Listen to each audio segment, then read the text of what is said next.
یہاں پر جو صورت شروع ہوئی ہے اللہ رب العزت کی وحدانیت کا اس کے اندر اعلان ہے. اس کو مسبحات کہتے ہیں، یعنی تسبیح کرنا، اللہ کا ذکر کرنا.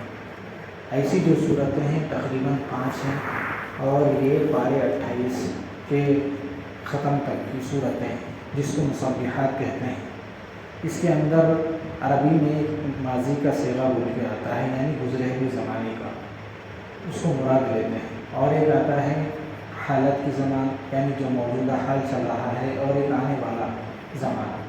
تو ان تینوں کے ذریعے سے بھی اللہ رب العزت نے اس کے اندر مراد لیا ہے. تو اس کا مطلب یہ ہے کہ ہر وقت اللہ کی تسبیح بیان کی جائے.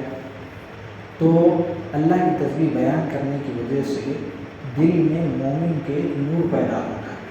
نور کا مطلب روشنی نہیں ہوتی، بلکہ اللہ والوں نے کہا کہ دل کے حصے، یعنی ایک بائیں طرف نیچے کے حصے میں، موڈے کی طرف پیچھے حصے میں ایک قسم کی روشنی ہوتی ہے جو اللہ والوں کو اور زیادہ ذکر کرنے والوں کو وہ روشنی محسوس ہوتی ہے. اور یہی روشنی آدمی کو منور بھی بناتی ہے اور پرسکون زندگی بھی دیتی ہے. اور ایک قسم کی روشنی ہے، باضابطہ ایسی روشنی جو عام ہے ویسی روشنی نہیں ہے.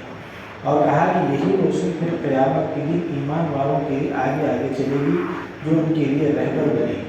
اور جو کافر ہیں اور جو منافق ہیں ان کے لیے یہ روشنی نہیں ہوگی، اس لیے کہ دنیا میں وہ لوگ اللہ رب العزت کے اوپر ایمان بھی نہیں لاتے تھے اور نہ اللہ رب العزت کا ذکر کرتے تھے.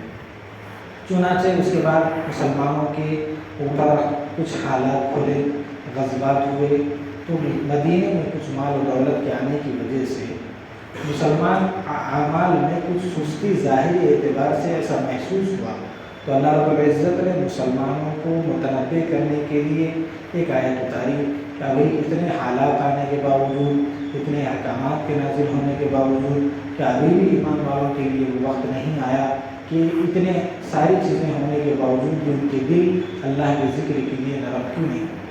حالانکہ ہر وقت ہم نے حکم بھی دیا ہے اور اللہ رب العزت کی قربت کے لیے یہ بات بھی بتا دی ہے کہ ہر وقت اللہ کی عبادت اور خصوصیت کے ساتھ ذکر میں آدمی مشغول رہے.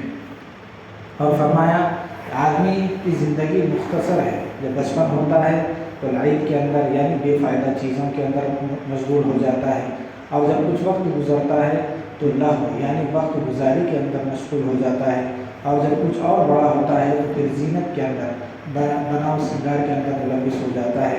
پھر یہ ساری چیزیں ہونے کے بعد پھر کچھ اور آگے بڑھتا ہے تو پھر اندر تکبر آتا ہے، بڑاپن آتا ہے. زینت اختیار کرنے کے بعد پھر اس کے بعد کچھ اور درجے بڑھتا ہے تو مال کمانے کی حرص پیدا ہوتی ہے. پھر اور آگے بڑھنے کے بعد پھر اولاد کی حرص پیدا ہوتی ہے. پھر اس وقت تک پھر موت کے منہ میں چلا جاتا ہے. یہ زندگی، انسان کی زندگی کا ایک معمہ قرآن نے بیان کیا. اس کے بعد یہ فرمایا اکثر ایسا ہوتا ہے کہ انسان کو 2 چیزیں غفلت میں ڈالتی ہیں.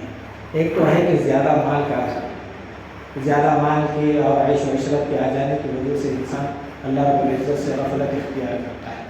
دوسرا ایسا ہوتا ہے کہ زیادہ اگر آدمی کو غم یا مصیبت پہنچتی ہے تو یہ بھی اللہ رب العزت کی بھلا دینے اور دور ہونے کا ایک ذریعہ بنتی ہے. تو اللہ رب العزت فرما رہے ہیں انسان کا مال ملنا، خوشی ملنا، اور انسان کو تکلیف میں مبتلا ہونا اور مصیبت کا ملنا اور غربت میں مبتلا ہونا، یہ ساری چیزیں پہلے ہی لوح محفوظ میں لکھ دی گئی ہیں.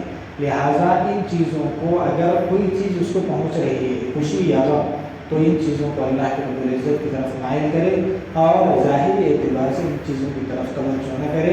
اس سے ایسا محسوس ہوتا ہے کہ آدمی کے غم اگر زیادہ ہو جائیں تو زیادہ غم محسوس نہیں کرتا، خوشی میں اللہ رب العزت کو نہیں بھولتا.